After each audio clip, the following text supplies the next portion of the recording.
Olá, amiguinhos! Vamos partir à descoberta de um dos ciclos mais importantes da natureza, o ciclo da água. Iremos viajar com a nossa amiga Gotinha e conhecer vários processos e fases pelas quais esta passa. Venham connosco e participem nesta viagem cheia de aventuras. O ciclo da água representa o caminho sem fim que a água percorre nos oceanos, solos e atmosfera da Terra. Sempre que olhamos para a água nos seus diferentes estados, líquido, sólido ou gasoso, estamos a observar um dos passos deste caminho.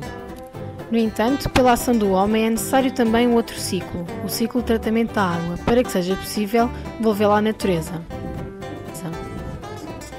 Evaporação. O Sol, que com a sua energia aquece a Terra, aquece igualmente os oceanos. Sendo assim, uma parte da água, devido a este aquecimento, transforma-se sob a forma de vapor de água. A este processo chamamos evaporação. No entanto, não é só através dos oceanos que a água passa de líquida para vapor. Condensação. O vapor da água, ao subir para a atmosfera, diminui a sua temperatura, formando as nuvens. A este processo chamamos condensação. Precipitação. As nuvens são levadas pelos ventos nesta viagem por todo o planeta. Sendo assim, as partículas de água que constituem as nuvens colidem entre si, ficando maiores e mais pesadas. Ocorre assim a precipitação, que pode ter a forma de chuva, granizo ou neve. Infiltração. A infiltração é o processo através do qual uma parte da água precipitada é absorvida pelo solo. Esta absorção pode ocorrer em dois tipos de zonas: as zonas não saturadas, que correspondem a solos onde espaços vazios possuem água e ar, não sendo possível retirar a água, e as zonas saturadas, que formam naturalmente aquíferos ou lençóis de água, correspondendo assim a solo saturado de água, ou seja, solo onde todos os espaços vazios estão preenchidos com água. É das zonas saturadas que o homem muitas vezes extrai água. Rios. Os rios são importantes e os principais reservatórios de água doce. Fornecem água e alimento, servem como vias de transporte, criam energia elétrica e muitas vezes são usados de forma errada, para descarga de desperdício e poluição criados pelo homem. Glaciares. Os glaciares, a neve e o gelo são igualmente importantes reservatórios de água doce.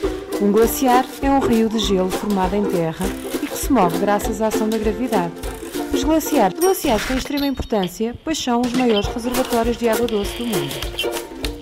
Nas estações mais quentes, ocorre a transformação da neve e do gelo em água, formando assim correntes que irão desaguar nos rios. No entanto, existem locais onde a neve e o gelo permanecem todo o ano. Oceanos e mares. Os oceanos e mares são os maiores reservatórios de água da Terra. Estes correspondem a 97% da água do planeta. Sabe-se também que os oceanos fornecem cerca de 90% da água que é evaporada. A água nos oceanos e mares está em constante movimento, através das correntes marítimas. O regresso da água aos oceanos e mares acontece através dos rios, que lá vão desaguar ou através da precipitação. Lagos.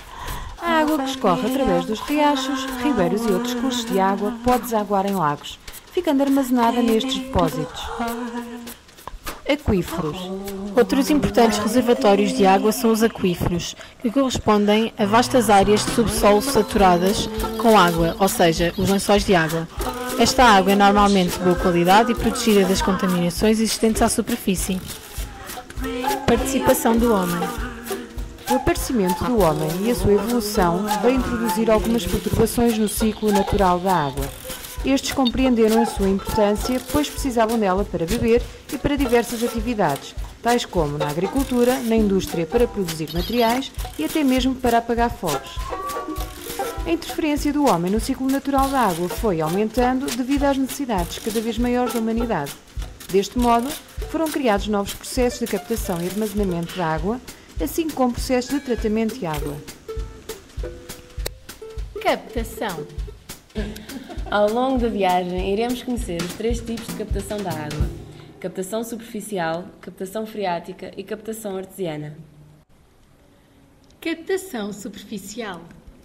A captação da água superficial é feita através dos diferentes cursos de água, rios, lagos ou ribeiros, pois esta água tem de ser visível e encontrar-se à superfície do globo terrestre. Captação freática. A captação freática corresponde à recolha de água que é feita através do lençol freático, ou seja, através da água que se encontra acima da primeira camada impermeável do solo. Captação artesiana.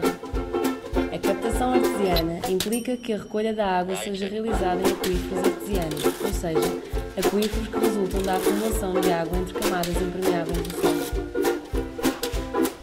Adução.